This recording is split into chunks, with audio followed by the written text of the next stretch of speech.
sisi UTT tunazungumzia kwamba hiyo biashara unaoifanya au mafanikio ya serikali yanayopatikana katika faida, basi tusiweke bali tuwekeze. Kuna utofauti kati ya kuweka na kuwekeza. Ukiweka fedha yako, mwisho wa siku utaikuta kama ilivyo, lakini ukiwekeza fedha yako inaongezeka. Kwa hiyo UTT AMIS ni taasisi ya serikali iliyoko chini ya Wizara ya Fedha.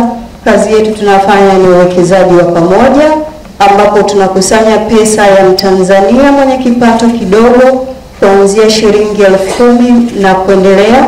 Tunakusanya pesa ya taasisi, wizara, mashirika, SACCOS, vikoba, tunakwenda kuwekezea kwenye masoko mbalimbali.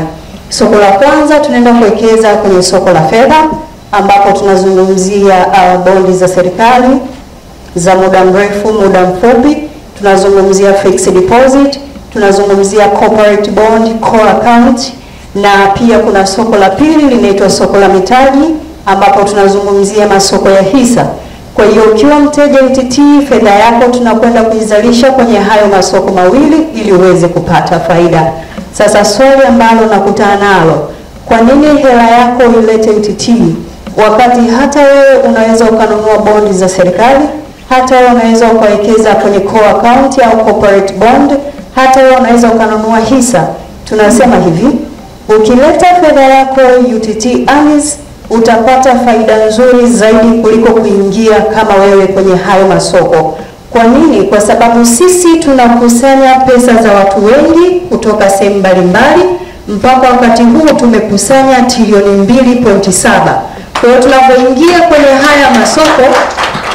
tunapoingia kwenye haya masoko, mfano labda kwenye fixed deposit, kima cha chini tunaanza na bilioni 250. Wakati ukiingia wewe utaingia hapa na milioni 5, milioni 10, milioni 100. Kwa hiyo UTT tuna nguvu ya ushawishi kwenye haya masoko kwa sababu tunaingia na amount kubwa. Sasa kwa nini leo tuko hapa? Nizungumze na wewe mtumishi, kwa serikali au mfanyabiashara, jenga mazingira ya kuweka akiba. Watumishi wengi wakisha staafu wanaamini kwamba unavostaafu ndio unatengeneza maisha yako ya kustaafu, unakuwa umechelewa. Wengi wanapoteza hela.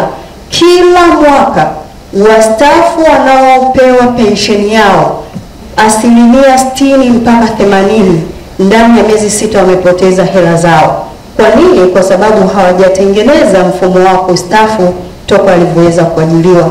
Kwa hiyo ukiwekeza UTT utapata faida nzuri, haijalishi umeweka kiwango gani. Mfano kila mwezi ukiwekeza 100,000 kila mwezi, ndani ya miaka 10 unakuwa umewekeza kiasi cha milioni 12. Hii milioni 12 ukiwekeza UTT tunakutengenezea faida ya milioni 11.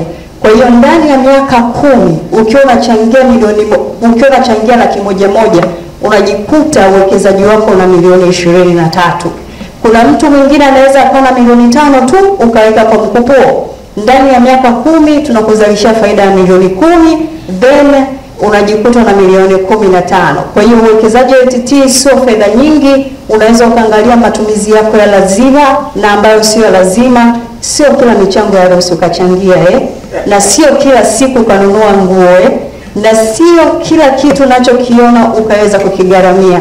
Karibuni jengo la Sukari House na faida zetu zina sukari. Thank you very much.